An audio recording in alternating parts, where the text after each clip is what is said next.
Okay, back to the Davening Shmoneh Esrei. Where'd everybody go? Okay, we learned you have to face Eretz Yisrael. So therefore, in America, you have to face east, because Eretz Yisrael is east of us. Therefore, it says in halacha, when you build the shul, you have to make sure that the direction that the people face when they daven, at least the Amidah, the Shmoneh Esrei, is facing east.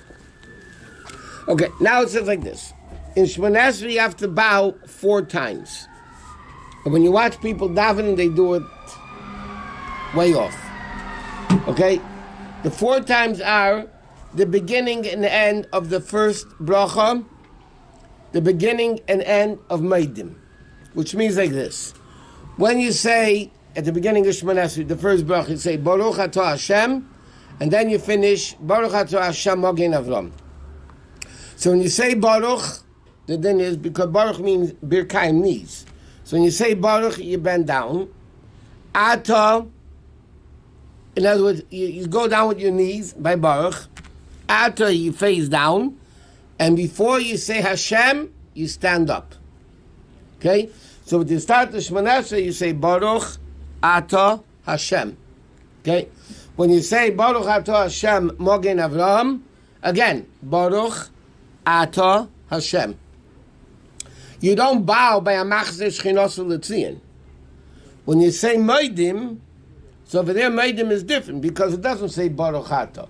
So by Meidim, you don't bend your knees. By Meidim, you just go down Meidim and Achon Loch. Okay?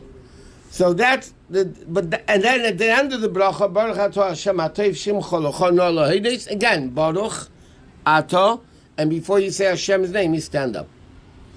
That's the proper bowing during the Shmoneh Esrei. It's the 4 bowing. How far do you bow to be considered a bow? It says, well, there's measurements of coins, but basically you feel that your spine bent down. You don't go like this. I mean, it has to be something substantial. It doesn't have to be all the way to the ground either. What? Chazan has to do with the repetition also, or no? Same exact thing like by the repetition, like during the quiet Shmoneh Esrei. But a lot of times you see people are bowing, Baruch Atah Hashem Machzor Shchinos u'letzion. I mean, it's wrong. You just don't do it there. You do it the first Baruch, the end of the first bracha, by Meidim, without bending your knees, and then Baruch Atah Hashem again. Also by Meidim, by Aleinu, when it says, V'nachnu Keirim Mishtachavim, you see a lot of people go like this, by Aleinu. You also don't do that. It doesn't say Baruch, Birkayim. By Aleinu, you just bend down your head. That's it. You don't do the knees only the 3 times when you say Baruch Atah, Baruch Atah, Baruch Atah. Okay. The rest of the brachas, you don't bow, not at the beginning, not at the end. Now, in the actual Amidah, in the actual Shmoneh Esrei, if you notice, there's at the end of the Shmoneh Esrei, we say Elokai Nitzor. Okay? That the Chazan does not repeat. In the Chazan's repetition, the Chazan finishes Amvarach Hasam Yisrael Basholim, and then quietly he says, The Chazan does not repeat Elokai Nitzor. What's this Elokai Nitzor bit? Elokai Nitzor was not part of the original Amidah. It was not part of the original Shmoneh Esrei. In fact, according to most poskim, Elokai Nitzor was added in the time of the Gemara, which was like close to 1,000 years after they instituted the bracha Shmoneh Esrei. I mean, the bracha, the Amidah. Now, therefore, because it's not part of the original Amidah, the Chazan doesn't have to repeat it. We learned before, why does the Chazan repeat the Amidah? Because those people that didn't know how to daven, those people that couldn't come to the shul, whatever it is. But because it's not part of the original Amidah, the Chazan doesn't bother saying it. Therefore, halachically, though, it's different also. Meaning like this. During Shmoneh Esrei, you're not allowed to answer anything. No Kaddish, no Baruch Hu, no Kedusha, nothing. What you do is, if you're middle of Shmoneh Esrei, and the minyan is saying Kedusha, you stop, you listen, but you don't say anything. You stop, you listen, when they finish Kedusha, you continue davening the Shmoneh Esrei. Okay, that you don't answer anything in the middle of Chazor Sasha, in the middle of the Shemoneh Esrei. In the middle of a Lakai Nitzor, you could answer like you do in the Berachos of Shema, which means, let's say the dominion's up to Kedusha, and you're middle of a Lakai Nitzor. So what do? You don't say Nagdishach, you say Kaddish, Kaddish, Kaddish, Baruch Ved Hashem Emkoimeh, and Yimlech.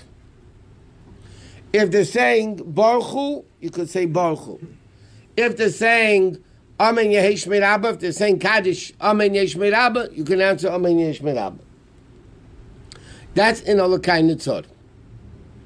If you didn't start Olakai Nitzor, I mean, if you said, Am Varchus Am Yisol Bashalim, Yiluratin Imri Fevegin B'Fenach Hashem Tzuri V'Goyali, and you did not start Olakai Nitzor, you can answer what you answer in Pesukah de Zimra. Meaning all Amens, I mean, the first half of Kaddish Amens, and the whole Kedusha, and the whole, what? Well, what's special about the Kain Tzor is they added it later. And the Malshinim had a reason they added it. What was unique about this? The Malshinim became part of the Shemoneh Esrei. Right. The Kain Tzor was added like, because it's a very important. Psachli b'Sar Sacha, what are you talking about? You know, saying about Kedusha Sacha, the Gemara says, whoever says that every day is zeichet to see the Shechina. I mean, it's an important tefillah. But it wasn't part of the actual Shemoneh Esrei. It came in the time of the Gemara, they say. That's when we see it first mentioned. Okay, now, when a person finishes Shemoneh Esrei, okay, and here's the interesting thing, the difference between Kaddish and Shemoneh Esrei. When you finish Shemoneh Esrei, you go back the 3 steps, right? And then you have to say Eiseh Shalom B'Mleimav. So by Shemoneh Esrei, you go to the left first. To the left first. Our minig is by Kaddish, you go to the right first. Okay? So, the way it says in Minhagim, the way the Rebbe Rashab did it, was Eiseh Shalom B'Mleimav, who Yaseh Shalom Aleinu V'Al Yisrael V'Mroami. That's the way it's. But the Rebbe didn't do that. The Rebbe Rashab did it that way. And the Rebbe did it, the Rebbe did it a different way. Eiseh Shalom B'Mleimav. But by Kaddish, we do it to the right. Eiseh Shalom B'Mleimav, or Eiseh Shalom B'Mleimav, who Yaseh Shalom Aleinu. The bottom line is, whatever way you do Shemoneh Esrei you do to the left, and Kaddish Al Pi Kabbalah you do to the right. I think Chabad is the only one that does that by Kaddish, because everybody else by Kaddish does it the same way they do it by the Shemoneh Esrei. Okay, got it? Huh? What do you do at Birchas Kohanim? Right, yeah. It says exactly in the sit, I mean, the Minhagim how to do it. Yivracha Hashem v'yishmerecha, yoyeh Hashem panav elecha v'chuneka, you know. But, what? Well, he's the only one that says it. Yeah, no, I thought he was asking my Birchas Kohanim. No, it's talking about by Birchas Kohanim, that's that you do it. My Yom Tov, I thought he was asking. No, that's a whole different way of doing it. Okay, after Shemoneh Esrei, you say the Kanin Nitzor. Okay, the reason why by Shemoneh Esrei, why you go to the left, because if you're facing Hashem, it's Hashem's right. If you go left, Hashem's face, you go to his right. Okay, then you finish, you stand there for a while. Okay, now, during Shemoneh Esrei, we learned, you're not allowed to motion with your eyes, you're not allowed to move your lips, I mean, for something else. You're not allowed to show anything with your fingers, you know, whatever, come here, do that, whatever. You don't even stop for Kaddish Kedusha Baruch Hu, you just quiet and you listen, and if you stop and listen, it's considered as if you said it. And it's not considered separation because you didn't say anything. Okay? Okay, said a Lakai Nitzor, you answer what you answer. Okay. Now, technically, in halacha it says like this: you're not allowed to sit within 6 feet of a guy that's davening. Okay, today in the shuls they're makel anyway, because then it's not a problem. Okay, what else is practical here? You're not allowed to walk in front of a guy davening, by the way. If a guy's davening Shemona Esrei, you're not supposed to walk, even though the Welt is mekel, especially in a shul. But halachically, if a guy is davening, you're not supposed to walk in front of him because you're distracting him from davening, and that's a problem. What? How about walking when someone's saying Kaddish? That's not a problem. So the belt is mekel, we should be machmir, it could be mekel. Should be machmir to come on time to show daven Shemona Esrei with the minions, then all these problems you don't have, because you're not going to be walking in front of somebody daven Shemona Esrei because they're all davening with the minions. If you finish your Huh? speaking to the choir, I preach only to the choir. and if you finish before then, you start walking. When that happens, you'll ask me. Okay, next. Oh, by the way, it's interesting. Next Tuesday night, today is what? Wednesday night. Next Tuesday night, no. When do you say it? December 4th is, one second. It's Tuesday. So Monday night. Same town. Monday night we start saying the same Talmud Levrach and the Shemona Esrei. Monday night and Tuesday, and then onward. Huh? Next year's only year. December 6th. December 4th. It's next year. Usually it's December 6th. No, depends. It's 4th, 5th, or 6th, depending on what the setup is. 5th or 6th. I remember. Huh? I remember December 6th. Okay. December 4th at night, which is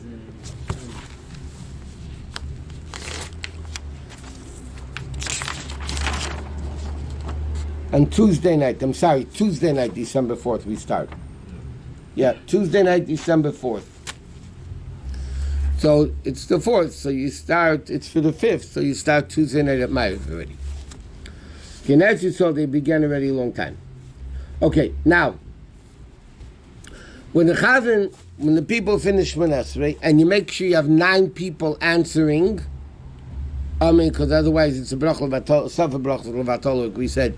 You can't start the repetition of the Shemona Esrei. So when you make sure you have 9 people answering, the Chazan begins the Shemona Esrei.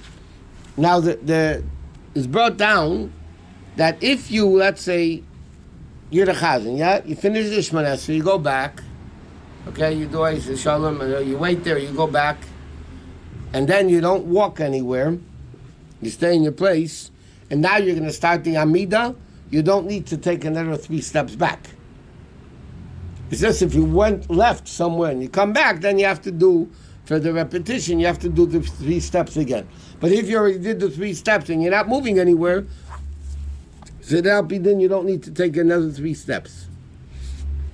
Okay? What? if you're not the chazan, it's better to wait to walk back like you do. אם אתה שואל, נשמע גם כן. You לחש. Speak. In halacha it says that technically you're supposed to wait until the chazan gets to kedusha. With the evidence it says if it's not convenient to stand, you have to wait back the amount of time it takes to 15 seconds approximately. 15 seconds? Yeah. Walking down Ramos. Oh? Walking down Amis is about 15 seconds. According to a cheshbon of a mill, how many Amis in a mill? It's about 10-15 seconds. It's more like 2 seconds now. I don't get the question. 6 feet? What? I don't understand the question and the answer. The question is, how long do you need to wait back Oh, I see. before you go upward? Uh-huh. Okay. So Shulchan Aruch says, l'chatchila, you should do it I'm ready? until the chazan gets to kedusha. Okay, but it says if it's it's inconvenient, then you need to go the way it takes to walk Dalet Amos. It's somewhere between 10 and 15 seconds. Inconvenient if you're crowded in somebody's face. Inconvenient is a very broad term. Whatever inconvenience means. Okay, next. Okay, so when the Chazan repeats the Shemona Esrei, okay, it's very important then. When the Chazan repeats the Shemona Esrei, the Amidah, whatever you want to call it, you're not allowed to talk, you're not allowed to learn, you're not allowed to do anything. You have to listen to the Chazan, answer Baruch Hu V'Lech Shmai, and answer Amen. You're not allowed to do anything during Chazos Hashatz. Okay? And you have to listen, and in fact, it even said even to learn is forbidden. Definitely not to talk. It says, if possible, if it's easy to stand, the person should preferably be stand. And he says, a lot of people, especially in the Kitzur Shulchan, not Chabad, in the Kitzur Shulchan, they switch from Rashi to Rabbeinu Tam in the middle of the repetition of the Amidah.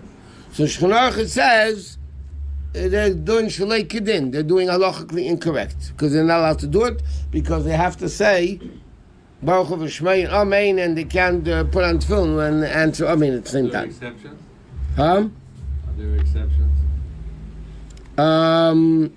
If you're in a hurry, you do. If you're in a hurry, then there's no choice. Picking up Rashi is not the problem. Putting it in the count is more an issue.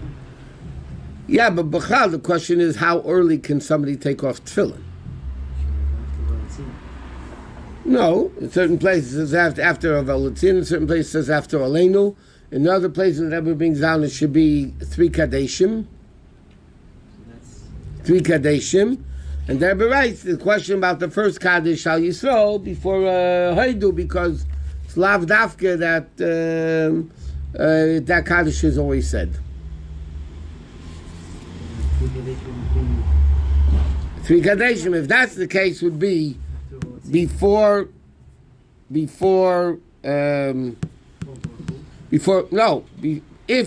of them is counted before Davening, before Baruch Hu, and after Tachnun.